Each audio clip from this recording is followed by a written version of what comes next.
नैतिक शिक्षा भाग 2 पुस्तक पंडित श्री राम शर्मा आचार्य द्वारा लिखित ऑडियो 2 खंड 1 प्रगतिशील समाज व्यवस्था अधिकार गौण और कर्तव्य प्रधान। सुविधाओं का लाभ उठाने और आवश्यकताओं की पूर्ति के लिए वस्तुओं का उत्पादन करना पड़ता है। यह उत्पादित वस्तुएं ही संपदा कहलाती हैं।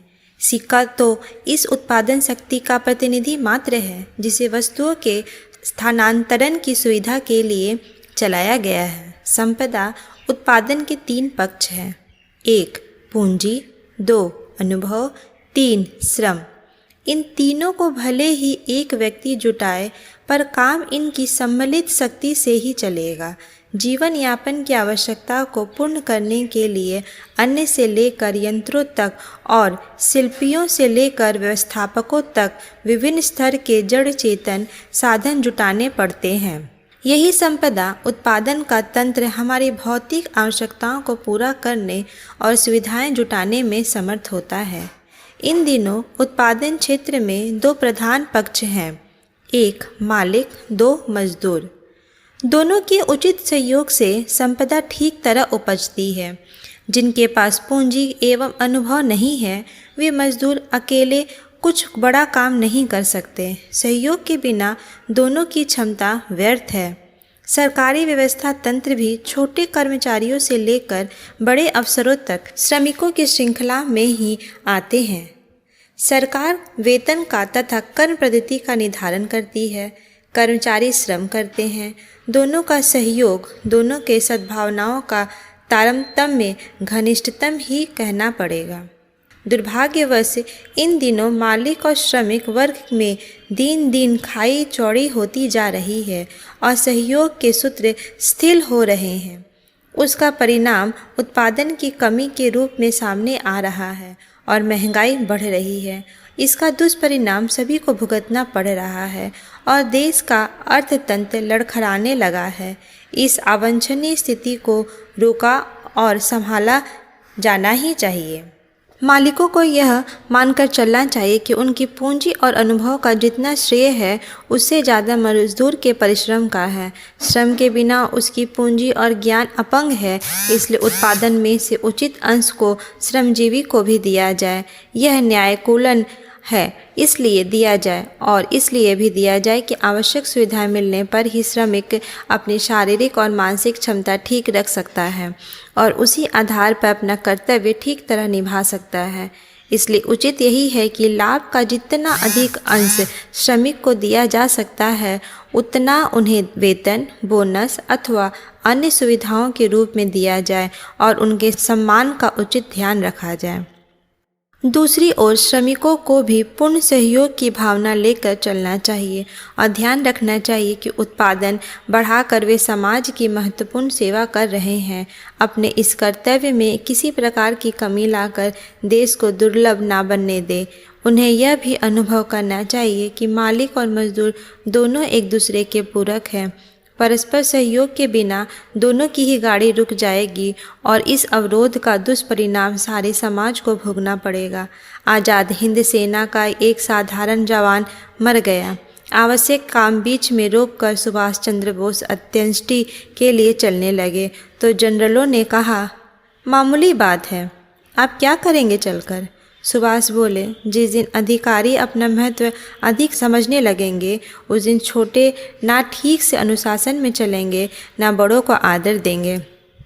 वे अंत्येष्टि में उपस्थित हुए और मृतक को सलामी दी। अधिकार की प्रधानता और कर्तव्य की उपेक्षा का जो घातक क्रम हर क्षेत्र में चल पड़ा है उसने पारस्परिक सहयोग की नींव हिला दी है। असहयोग, घृणा और द्वेष की मनः स्थिति में ना परिवार चल सकते हैं, ना समाज की व्यवस्था ठीक रह सकती है और ना उपार्जन के क्षेत्र में प्रगति हो सकती है। तनाव की स्थिति में हर वर्ग, हर पक्ष का नुकसान है।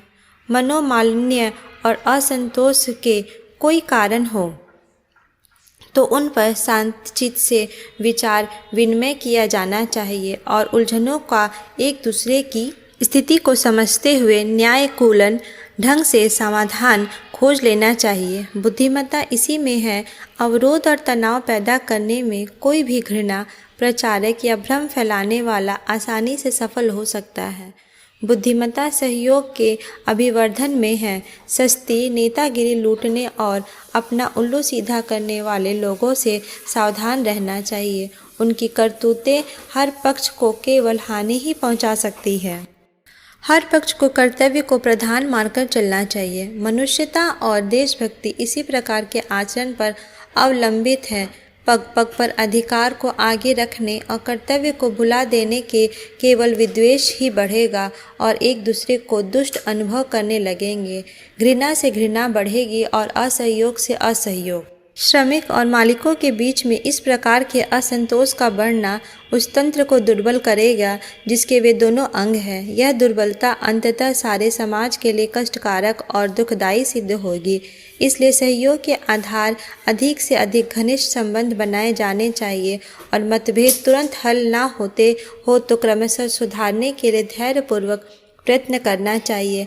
भले ही इसमें थोड़ा समय लग जाए, पर सब मिलकर दोनों पक्षों को लाभ ही होगा और उस उत्पादन से लाभ उठाने वाले लोगों को भी राहत मिलेगी।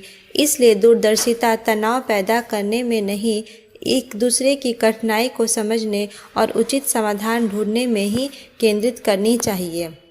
दुकानदार अपने पैसे गिनने लगा तो देखा उसमें कई खोटे सिक्के भी लोग धोखे में दे गए। वह सिक्के नाली में फेंकने लगा तो पड़ोसी ने कहा, मूर्ख, जैसे किसी ने तुझे धोखे में दिए हैं तो भी ऐसे ही किसी को भेड़ दे। किंतु दुकानदार ने कहा, थोड़े से सिक्के कई लोगों को बेईमान और धूर्तता सिखाएं, इससे अच्छा तो खोटे सिक्कों को फेंक देना है। यह कहकर उसने सिक्के पानी में फेंक दिए। किसी भी पक्ष को किसी भी हालत में अपने कर्तव्य की उपेक्षा नहीं करनी चाहिए।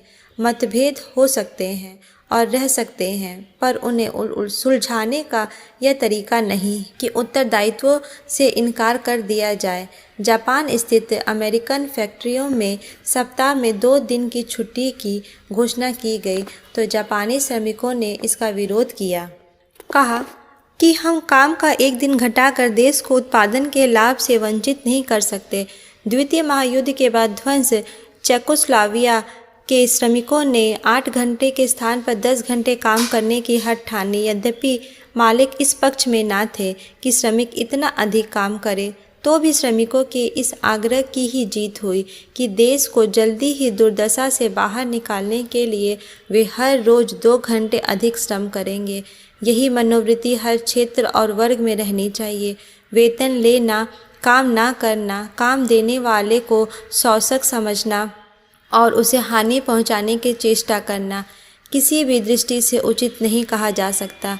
कम सुविधाएं मिलने की प्रतिक्रिया व्यवस्था तंत्र एवं कर्तव्य धर्म को तोड़े फोड़े डालने में नहीं होनी चाहिए। उत्पादन ना घटाते हुए, व्यवस्था ना बिगाड़ते हुए और साधन तंत्र को क्षति ना पहुंचाते हुए भी सत्याग्रह जैसे अनेक दबाव ऐसे हैं जो आवश्यकता पड़ने पर उद्देश्य की पूर्ति कर सकते हैं। दोनों पक्ष एक दूसरे की कठिनाई को सहानुभूति और उदारता के साथ समझने की चेष्टा शांत चित्त से करे तो अधिकांश उलझनें सफलतापूर्वक सुलझाई जा सकती है। जोशीला दबाव डालकर अधिक लाभ प्राप्त करना भी अंततः निरर्थक ही साबित होता है। वेतन बढ़ाने पर बढ़ा हुआ टैक्स या महंगाई उस श्रमिक पर भी असर डालती है और बढ़ा हुआ वेतन उस नई मूल्य वृद्धि में चला जाता है। इसलिए श्रमिक का हित केवल इतने में ही नहीं कि उसका वेतन मान बढ़ता चले, दूसरा पक्ष यह भी सोचना होगा कि महंगाई ना बढ़े, उत्पादन ना गिरे, अन्यथा वेतन वृद्धि का क्या लाभ मिलेगा। कर्तव्य में ढील ना डालने और भरपूर श्रम करने में ही देशभक्ति के लोक मंगल की भावना सन्निहित है और इसे हर नागरिक को पूरी ईमानदारी से निभाना चाहिए, चाहे वह मालिक हो या श्रमिक। एक आदमी ने एक बिल्ली पाल रखी थी। उसे वह दूध पिलाता था। दूध के लालच में दूसरी बिल्ली भी आ जाती थी। उन्हें भगाने के लिए एक कुत्ता भी पाल लिया। कुत्ता दूसरी बिल्लियों को देखता ही धर पटकता। एक दिन अंधेरे में उसने घर वाली बिल्ली भी दबोच दी। यह देखकर वह आदमी बड़ा दुखी हुआ। उस दिन गांव में नानक पधारे तो उसने अपना दुख कहा। नानक बोले, अपने पराये का भेदभाव रखने से यही दुख होता है। उससे बचने के लिए सबके साथ ममता का भाव रखा करो। श्रम और कर्तव्य की उपेक्षा का जो दौर इन दिनों चल पड़ा है वह राष्ट्र के भविष्य को उज्जवल नहीं बनने देगा। अधिकार की प्रधानता तक ही हमारा दृष्टिकोण सीमित नहीं रहना चाहिए, वरन अधिक ध्यान ईमानदारी और जिम्मेदारी के साथ अपना कर्तव्य पालन करने पर केंद्रित करना चाहिए। सामने वाला पक्ष गलती करता है तो हम क्यों करें? हम उसके स्तर तक क्यों गिरें? उस उदात्त भावना से ही श्रम समस्या का हल हो सकता है और इसी आधार पर राष्ट्रीय संपत्ति तथा मानवीय सुख सुविधाओं का अभिवर्धन हो सकता है। प्रश्न 1. उत्पादन में प्रमुख पक्ष कितने हैं और कौन कौन हैं? 2. उत्पादन में उचित अंश श्रमजीवी को देना क्यों आवश्यक है? 3. कर्तव्य की उपेक्षा क्यों नहीं की जानी चाहिए? 4.